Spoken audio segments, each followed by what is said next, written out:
बिस्मिल्लाहिर्रहमानिर्रहीम। आदाब, अस्सलाम वालेकुम। मोहतरम जनाब पांडुरंगा रेड्डी साहब, मारूफ मौर्रिख जनाब ज़ियाउद्दीन नैयर साहब, सदर कुलीन मंडली से तामीर मिल्लत जनाब विवेक साहब, जनाब रहमान साहब, हमारे बड़े भाई जनाब चिन्ना रेड्डी साहब जो साबिक़ा रुकन असम्बली भी हैं और vice chairman state planning board Telangana हैं, मौजूद हाज़िरीन इकराम, आज के इस फंक्शन का उन्वान जनाब पांडुरंगा रेड्डी साहब ने अनसंग अनवेप्ड हीरोज़ ऑफ तेलंगाना के नाम से दिया है। मुझे सबसे पहले इस बात की बड़ी तकलीफ़ है कि MHRD में इस तरह का फंक्शन करने की इजाज़त नहीं दी गई। ये अजीब है, समझ में नहीं आया कि MHRD को ऐसी क्या बात नज़र आई कि इस तरह का फंक्शन हम नहीं कर सकते। और अजीब मामला है, फंक्शन MHRD में नहीं कर सकते, 15 अगस्त को गोश्त की दुकान खुला नहीं रख सकते। तो ये बड़ा अजीब व गरीब बात है ये। हाँ, तो जाहिर है अब तो now we really have to weep on what is happening, but anyway, इसमें पांडुरंगा रेड्डी साहब मेरे से मिलने आए थे। हमारे बुज़ुर्ग हैं, मैं इनकी बड़ी क़दर और इज़्ज़त करता हूँ और बरसों से उनको जानता हूँ और वो सच्चाई को बेखौफ होकर बयान करते हैं और पूरे फैक्ट्स के साथ। तो मुझे जब आकर मुलाकात की, उनके एक दोस्त नहीं आए, रिटायर्ड, आज नहीं दिख रहे साहब, आपके साथी कृष्णा साहब, तो मैं बोला बिल्कुल आऊँगा इसमें। और बहैसियत इस सरज़मीन हैदराबाद के एक सपूत के हम तमाम की ज़िम्मेदारी है कि हम अपने उन तमाम हीरोज़ को याद रखें जिन्होंने इस मुल्क की आज़ादी में एक बहुत बड़ा अहम रोल अदा किया।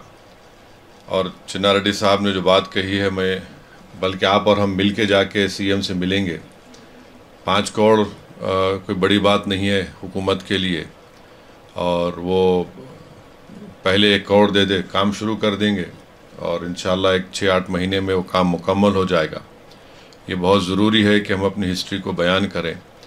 और जिसमें अभी ज़िक्र हुआ मौलवी अलाउद्दीन साहब रहमतुल्लाह अलैह का, आबिद हसन सफ़रानी साहब का,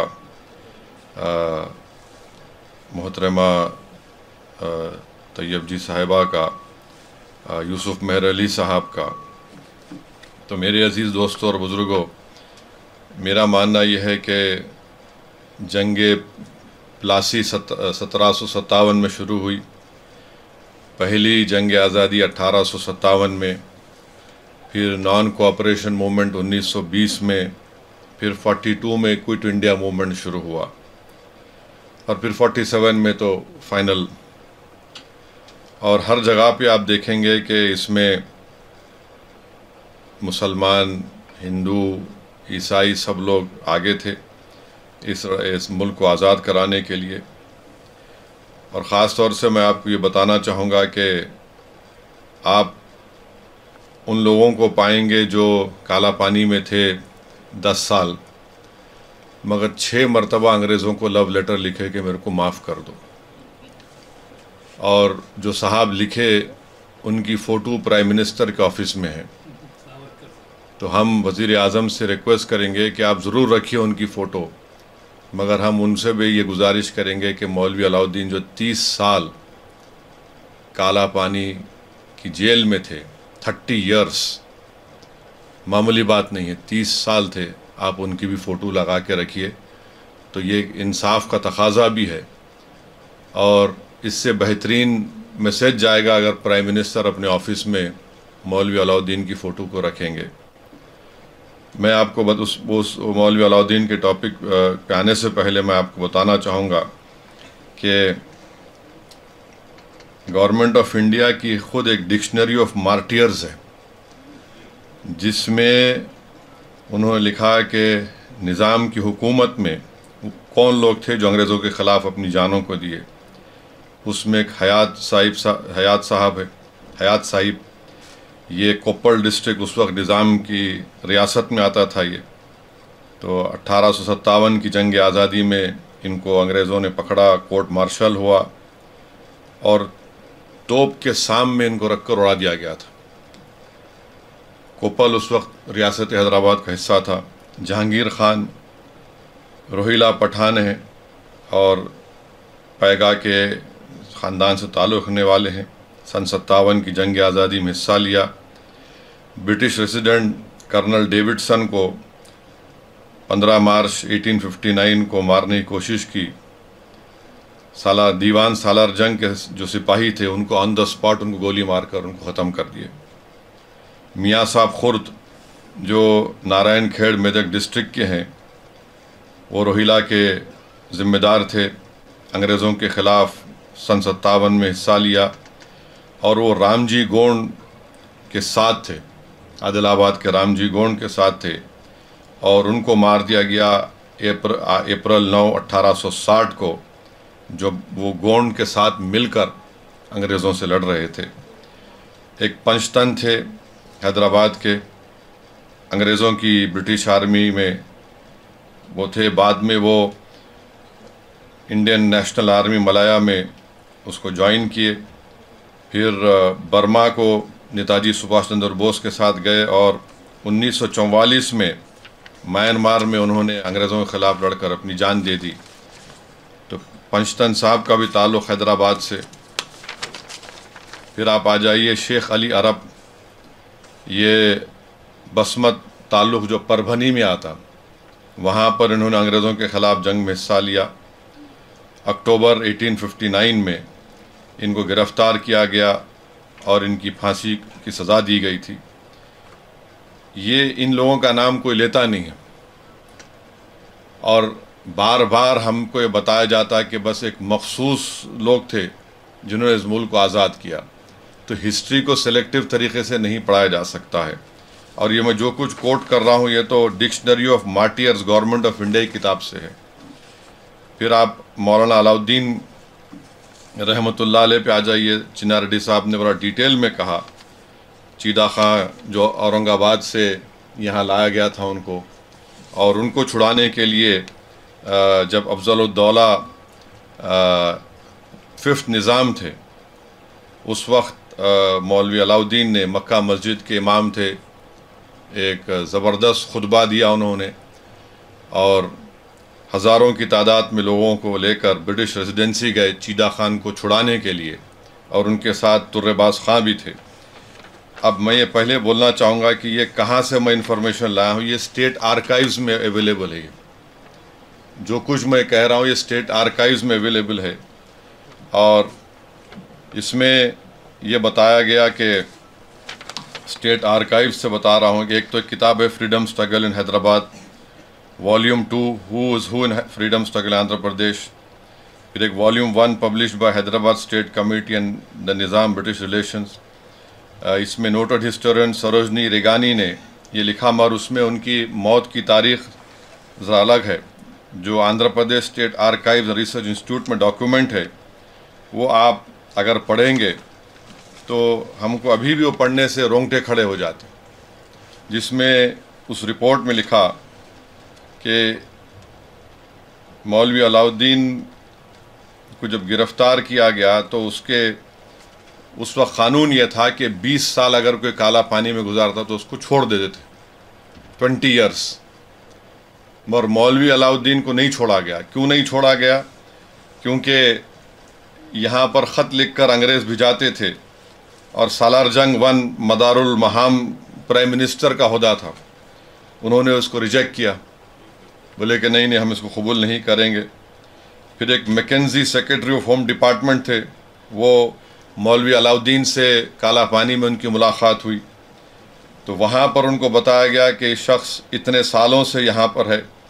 तो मिस्टर मैकेंजी ने लेटर लिखा, गवर्नर जनरल से रिकमेंडेशन रियासत हैदराबाद को आया कि इनको परमिशन दिया जाए। लायक अली ख़ान सालार जंग दूसरे थे प्राइम मिनिस्टर, वो बोले कि मैं इसको कबूल नहीं करता। अब उसी आर्काइव्स के रिकॉर्ड में आपको मालूम होता है कि मौलवी अलाउद्दीन को क्रॉनिक रूमेटिज्म हो गया, डबल इंजुनल हर्निया हो गया, इनकी आँख की बीनाई कमज़ोर हो गई, और जब वो ब्रिटिश रेजिडेंसी पर हमला किए तो उनके सीधे हाथ में गोली लगी थी, उससे तो उनका हाथ बिल्कुल ही पैरालाइज हो चुका था, और एक ज़ख़म का निशान मौलवी अलाउद्दीन के शोल्डर के ऊपर था।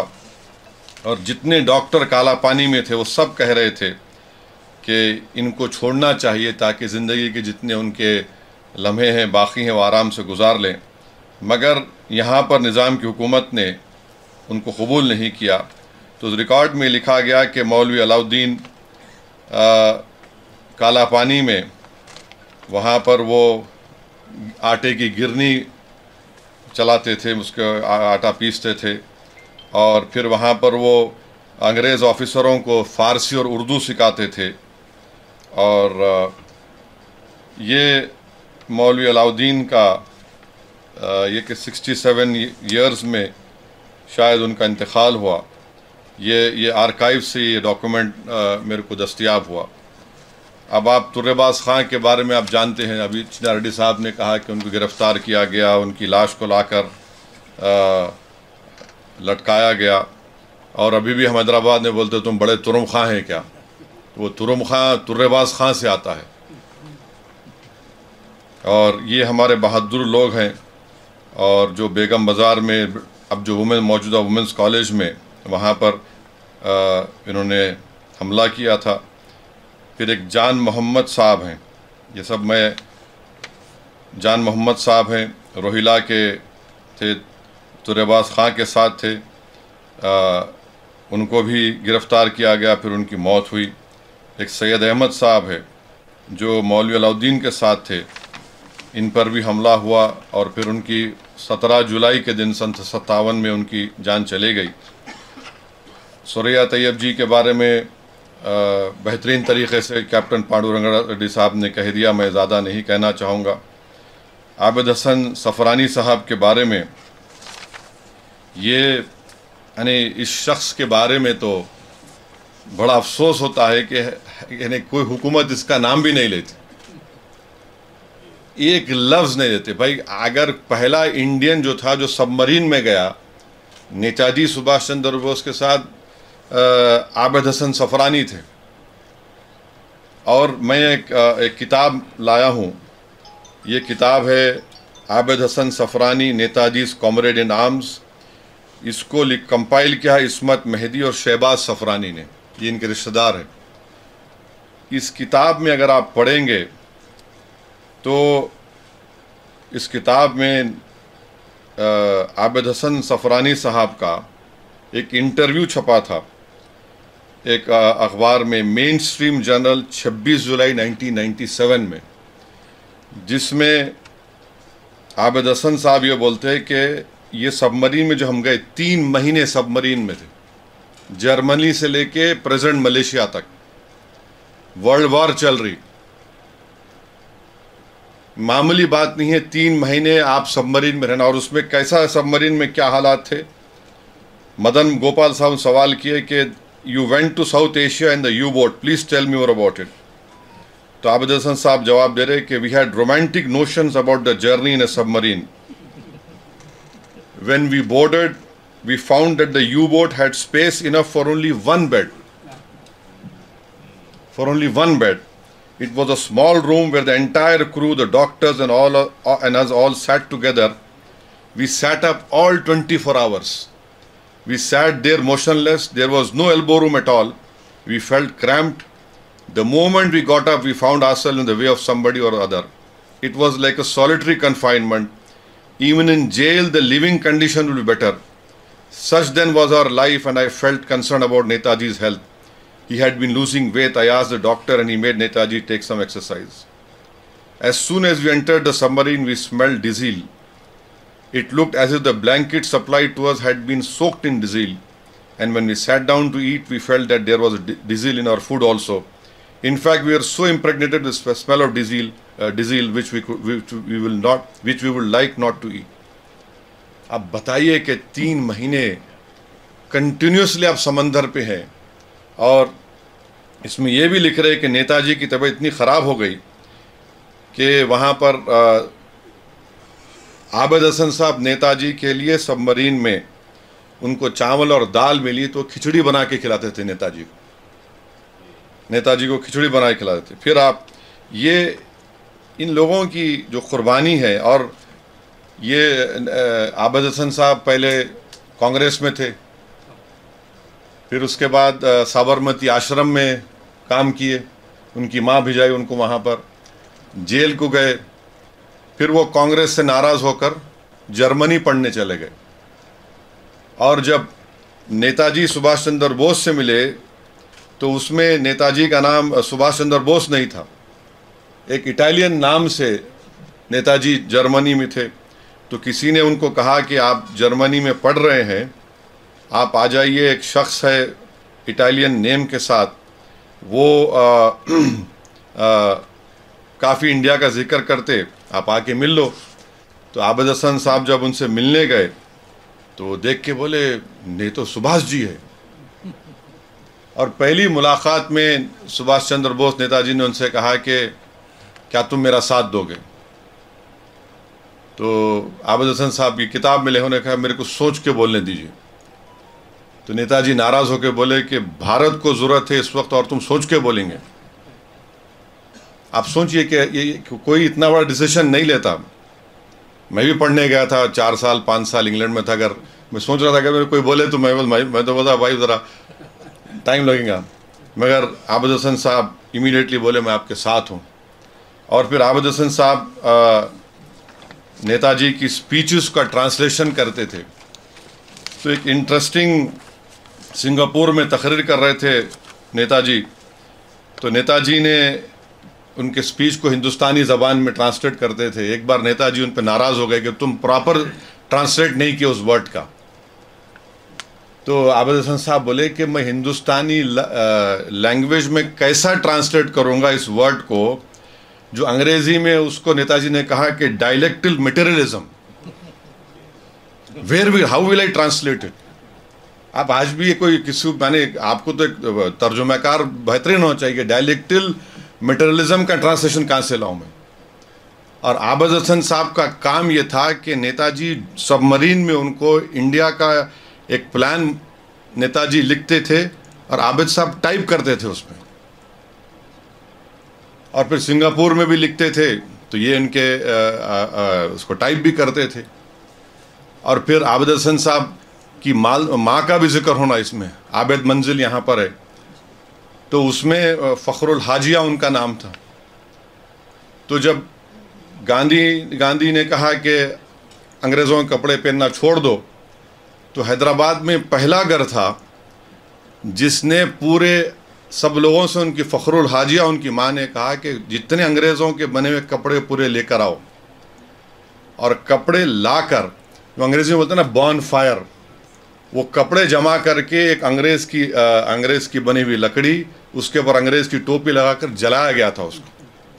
तो उसकी आग ब्रिटिश रेजिडेंसी में दिखाई दी थी, फ़खरुल हाजिया ने किया ये। तो ब्रिटिश रेजिडेंसी का जो था उन्हें काफ़ी तनकीद किया कि क्या कर रहे हैं तुमने, कैसा किया ये। तो फ़खरुल हाजिया बोलते कि 6 भाई 4 बहन थे लोग, इनका नाम ज़ैनुल आबिदीन था। वो आबिद हसन पढ़ते पढ़ते फिर सफ़रानी क्यों पढ़ा, हम तमाम ने सुना। तो इस शख्स ने बहुत क़ुरबानी दी। और फिर ये लोग सिंगापुर से इम्फाल जा रहे थे, आप सोचो, इन्हें रंगून से, इम्पॉसिबल है ये काम। सिर्फ एक जज्बा था, क्या जज्बा था? इस मुल्क से मोहब्बत, इस सरजमीन से मोहब्बत, इस मुल्क को आज़ाद कराना अंग्रेज़ों की ग़ुलामी से। और कोई ये नहीं बोलता कि इसमें तमाम हिंदू मुसलमान सब साथ थे नेताजी के। सिंगापुर में नेताजी की स्पीच, यादगार स्पीच। फिर वहाँ पे एक वाक़या ऐसा हुआ कि एक शख्स नेताजी सुभाष चंद्र बोस से मिलने आया और कहा कि ये आपको मैं पैसे दे रहा हूँ। एक औरत आके बोली कि आप लीजिए, इस्तेमाल करिए। तो नेताजी ने कहा कि इससे बढ़कर कीमती चीज़ तुम्हारे पास है, मेरे को दो। तो उसने कहा क्या दूँ? तुम्हारा बेटा है, दे दो मेरे को। उस औरत ने कहा ले लो इस बेटे को।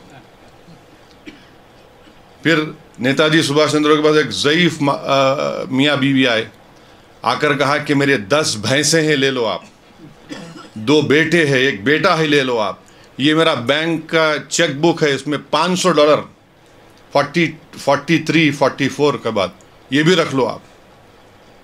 मजाक नहीं है, हमको ऐसी आज़ादी नहीं मिली। और आज जो लोग हुकूमत कर रहे हैं ये सबसे बड़े दगाबाज हैं, कोई ताल्लुक नहीं है इनका, सबसे बड़े झूठ बोलने वाले हैं।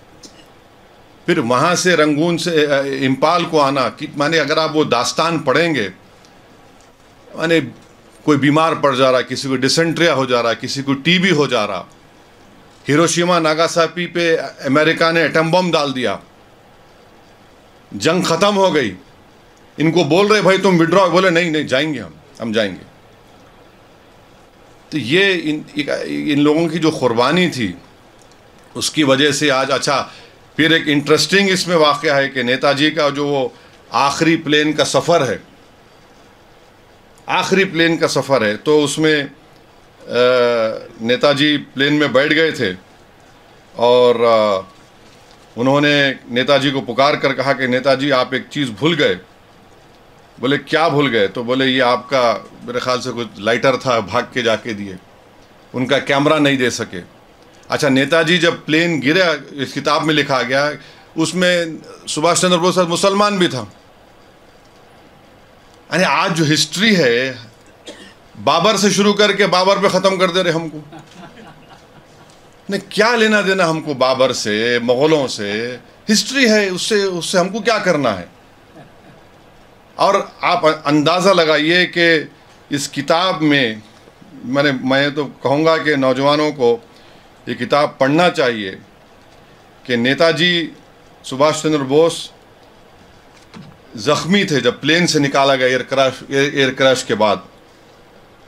तो नेताजी के पहले अल्फाज क्या थे सुनो आप, किससे पूछे? हबीबुर रहमान से। आपको ज़्यादा तो नहीं लगी? ये कहाँ गई मोहब्बत, ये बोलो आप? माने एक प्लेन क्रैश हो रहा, प्लेन क्रैश में से ज़ख्मी है और नेताजी सुभाष चंद्र बोस हबीबुर रहमान को बोल रहे आपको ज़्यादा तो नहीं लगी? कर्नल रहमान बोले नहीं मैं ठीक हूँ। और नेताजी अस्पताल जाते वक्त क्या ज़बान से क्या नहीं कर रहा था? हसन, हसन कहाँ है, हसन कहाँ है, हसन कहाँ है, हसन कहाँ है? तो हबीबुर रहमान साहब बोले नहीं है। तो नेताजी क्या बोले?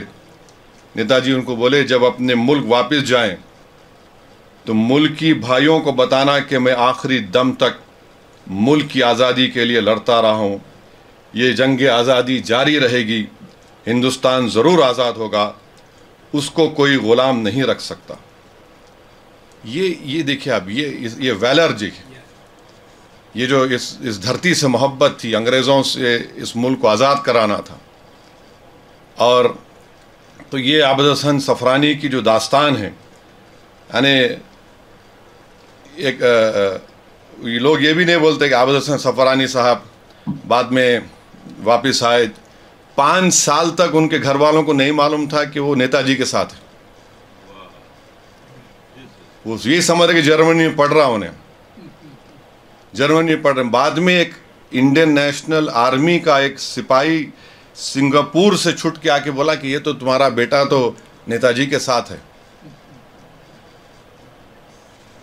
आबिद हसन सफ़रानी साहब फिर वापस आए हैदराबाद को। उसके बाद उनको पंडित नेहरू ने कहा पहले उनको इजिप्ट का कौंसल जनरल बनाया, फिर उनको इजिप्ट, फिर Baghdad, Syria, Senegal, Syria. IFS नहीं था, जब आईएफएस नहीं था, नेहरू खुद इन कई लोगों का इंटरव्यू लिए थे। जो लोग थे इंटरव्यू लेके इनको आईएफएस अभी नहीं हुआ तो इनको भिजाए वहाँ पे। और फिर नेहरू पार्लियामेंट में गड़बड़ हो गई थी कि इराक़ में ये जो मौजूदा जॉर्डन के किंग है उनके दादा के भाई वहाँ के बादशाह थे। रेवोल्यूशन आ गया तो पार्लियामेंट में उठ के कोई नेहरू को बोले कि कैसे हम लोग इसको महसूस नहीं कर सके।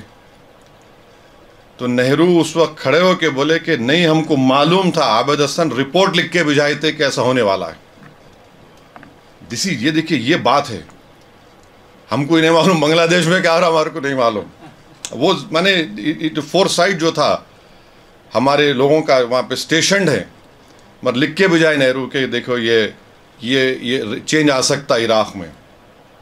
फिर वापस आबिद हसन साहब वापस आए हैदराबाद को, और फिर हुसैन शाह वाली दरगाह के पास वो एक फार्म ख़रीद लिए थे। वहाँ पर वो बेचारे मोतिया उगाकर मोतिया के फूल बेचते थे। लिख रहे वो बड़ी तकलीफ़ में भी गुजारता था, और अपने शादी भी नहीं किए। फिर उनके भाई के बच्चियों को, भाई के बेटों को काफ़ी पढ़ाते थे। फिर बाद में उनका 1984 में शायद उनका इंतकाल हुआ, दायरे मीर मोमिन में उनकी तदफीन हुई। अरे कोई पूछने वाला नहीं, कोई बोलने वाला नहीं। इतने बड़े बड़े जियाले लोग हमारे हैदराबाद से निकल कर इस मुल्क को आज़ाद करवाए, और आज हमको आज ला के खड़ा कर देते कि इनके क्या है, इन वंशज है, बाबर के है, फलां है, ये है। कहाँ से शुरू होते नहीं मालूम, कहाँ ख़त्म करते। बहरहाल ये बातें ज़रूरी था ये करना, ये बातें बताना ज़रूरी था आप लोगों को। और मैं उम्मीद करता हूँ कि ये सब चीज़ें, और एक जगह पर जय हिंद का तो स्लोगन आज भी हम देते हैं। जय हिंद का स्लोगन आज भी हम देते हैं। हम उम्मीद करते हैं कि हमारे वज़ीर आज़म 15 अगस्त को ऑपरेशन सिंदूर की तारीफ़ करने के बाद जय हिंद भी बोलेंगे। कम से कम नहीं बोलना चाहिए, कि बोलना मालूम होना चाहिए। इसमें कोई यूसुफ मेहर अली कौन थे, क्विट इंडिया का नारा किसने दिया? यूसुफ मेहर अली ने दिया था गांधी जी को। गांधी जी ने उसको एक्सेप्ट किया, बोले हाँ यस, यूसुफ मेहर अली ने सही कहा। कल परसों पार्लियामेंट में स्पीकर साहब बोल रहे थे कि उस दिन क्विट इंडिया मूवमेंट में खड़े होकर पुकार के बोला कि आप यूसुफ मेहर अली का नाम भी बोलो इसमें। यूसुफ मेहर अली का नाम आप बताइए, कौन था यूसुफ मेहर अली? तो इसमें बहरहाल वो इनकी बड़ी कुर्बानियाँ हैं। बस मैं इतना आपको ये कहना चाहूँगा कि अगर मज़हब की बुनियाद पर कोई इस मुल्क को कमज़ोर करना चाह रहा है और किसी एक मज़हब को बुरा दिखाना चाह रहा है, तो सबसे बड़ी झूठ है। आज असदुद्दीन ओवैसी, रहमान साहब, ज़ियाउद्दीन नैयर साहब, माजिद साहब, अगर हम यहाँ पर है तो हमारा यहाँ पर रहना इस बात का उन लोगों के मुंह पे तमाचा है जो मुसलमानों को टू नेशन थ्योरी को एक्सेप्ट करने की बात करते हैं। हम तो रिजेक्ट किए उसको, वी रिजेक्टेड इट। हमारा ताल्लुक़ ही नहीं था, हमारा कोई ताल्लुक़ नहीं था। और इतने बुज़ुर्ग यहाँ पर हमारे हैं, और कौन मौलवी इस्माइल, ये तमाम जितने लोग थे, इन्होंने तो अंग्रेज़ों के ख़िलाफ़ लड़ा। और हमारी ज़िम्मेदारी है कि हम अपने इन बुज़ुर्गों को नहीं भूलें, इन ख़वातीन की क़ुरबानियों को याद रखें। और ये जो आज़ादी हमको आज मिली है, ये क़ुरबानियों की बुनियाद पर मिली है। और इन्होंने बड़ी क़ुरबानियाँ दी, जहाँ पर, और ऐसा पीरियड था कि जहाँ पे हर मज़हब पनप रहा था। अंग्रेज़ हाकिम थे, मगर हर मज़हब इसलिए पनप रहा था कि सब मिलकर हमने इस मुल्क को आज़ाद करवाया। मगर आज अफसोस ये हो गया कि हम ऐसे वक्त में आ चुके हैं कि आपसे और हमसे पूछा जा रहा है तुम प्रूफ दिखाओ तुम इंडिया के हैं या नहीं। जब आबिद हसन सफ़रानी, ये मौलवी इस्माइल अलाउद्दीन, ये लोग अपना खून बहा रहे थे, अंग्रेज़ों के बनाए हुए कपड़ों को जला रहे थे, अपना कैरियर्स बर्बाद कर रहे थे, अपने जायदादों को इस मुल्क की आज़ादी के लिए क़ुरबान कर रहे थे, अपनी दौलत को दे रहे थे, किस लिए कि हम सुकून से सांस ले सकें, हम इज़्ज़त से अपनी ज़िंदगी गुजार सकें। मगर आज हालात ये हो गए कि कोई डिमोनेटाइजेशन करके हमको लाइन में खड़ा कर दिया। अब हमको बोला जा रहा है कि KYC के लिए आप बैंक को चले जाओ अपनी इंडियननेस को प्रूव करने। अब SIR के ज़रिए सिटीज़नशिप को प्रूव करना पड़ेगा। मैं कभी सोचता हूँ कि अगर ये लोग अगर ज़िंदा होते, आबिद हसन सफ़रानी साहब, मौलवी अलाउद्दीन साहब, तुरेबाज खान साहब क्या करते थे होंगे ये लोग। मैंने एक इतनी अफसोस की बात है कि इस तरह का आज हम ये हालात हमारे मुल्क में देख रहे हैं। बहरहाल हमको इस मुल्क की सबसे बड़ी खिदमत हम ये कर सकते हैं कि हम इन बुज़ुर्गों की क़ुरबानियों को याद रखें और इनकी क़ुरबानियों को अगर हम रायगा नहीं जाना चाहिए तो ज़रूरी है कि हम जद्दोजहद करें, हम लड़ें, इस मुल्क को मजबूत बनाएं। देखिए आज कोई हुक्मरान है, कल नहीं रहेंगे। चिन्नारेड्डी साहब मेरे साथ एमएलए थे, हम लोग 1999 में एमएलए थे। तो जब तक हम अपने जज्बे क़ुरबानी को ज़िंदा नहीं रखेंगे और हम लोग इस मुल्क को अगर मजबूत बनाना चाहते हैं, और ख़ास तौर से आज के माहौल में जब हमारे पड़ोस में जितने पड़ोसी है सब हमको मोहब्बत की निगाहों से नहीं देख रहे, जितने हमारे पड़ोसी हैं, चाहे वेस्टर्न साइड पर हो, ईस्टर्न साइड पर हो, ये बहुत ज़रूरी है कि जो लोग रूलर्स हैं उनको ये चाहिए कि इस एकजहती को मजबूत किया जाए, भाईचारे को मजबूत किया जाए। सिर्फ तिरंगा झंडा लहरा कर हम इस बात का सबूत नहीं दे सकते कि हम भारत से मोहब्बत करते हैं। तिरंगा अगर हम लहरा रहे हैं, जनगण मन पढ़ने से हमारा सीना फ़ख्र से चौड़ा हो जाता है, तो वही हमको इस बात का एक पैगाम भी देता है कि हम अपने मुल्क के मुजाहिदीन आज़ादी को याद रखें। और ख़ास तौर से तेलंगाना में, हैदराबाद में जिन्होंने अंग्रेज़ों के ख़िलाफ़, उस वक्त के फ्यूडल निज़ाम के ख़िलाफ़ जिन्होंने जद्दोजहद की, उनको याद रखना है। और आपको एक बात बोल के ख़त्म कर रहा हूँ, 17 सितंबर आएगा, ये तमाम क्या बोलना चाहिए, खड़े हो जाएंगे। मगर इनकी हिपोक्रेसी देखो आप। कश्मीर में राजा हिंदू था, मेजॉरिटी मुसलमान थी, तो वहाँ पर एक मार्टियर्स डे होता है। कश्मीर के लोग, क्योंकि राजा इंडिपेंडेंट कहाँ था, असल गोरी चमड़ी का अंग्रेज़ उनका राजा था, ये तो इनके सबॉर्डिनेट्स थे, उनके नाम निहाद थे, बड़ा स्टेट था उनका हैदराबाद, मगर असल मालिक तो अंग्रेज़ था। जब जम्मू में मार्टियर्स डे वहाँ पर बरसों से मनाया जाता, क्यों मनाया जाता? क्योंकि राजा के ख़िलाफ़ कुछ 30-35 लोगों ने अपनी क़ुरबानी दी। बीजेपी इस साल मार्टियर्स डे बनाने नहीं दी। अब यहाँ पर 17 सितंबर में बोलेंगे नहीं ये करना है। अरे तुम्हारी हिपोक्रेसी कैसी है ये? जब राजा, निज़ाम भी राजा है तो तुम्हारा जम्मू का राजा भी राजा है ना। यहाँ पर तुम बोलेंगे नहीं, ओएसी का नाम लेके गाली देके बोलेंगे मेरे को क्या करने का है भाई निज़ाम से। हिस्ट्री का फैक्ट है, हिस्ट्री है वो, उससे कोई डिनाई नहीं कर सकता। हमको फ़ख्र है, अगर अल्लाह मेरे को उस वक्त ज़िंदा रहा तो मैं यकीनन तुरेबाज खान के साथ रह सकता था। वो मेरे हाथ में नहीं था ना, मैं तो 69 में पैदा हुआ। मगर हम इस बात को बताना चाह रहे कि किस तरह से मुल्क में एक नैरेटिव तैयार किया जा रहा है कि हम वफादार और ये गद्दार। ऐसा नहीं है, सब वफादार थे, सब मोहब्बत करने वाले थे, सब ने मिलकर इस मुल्क को आज़ाद करवाया।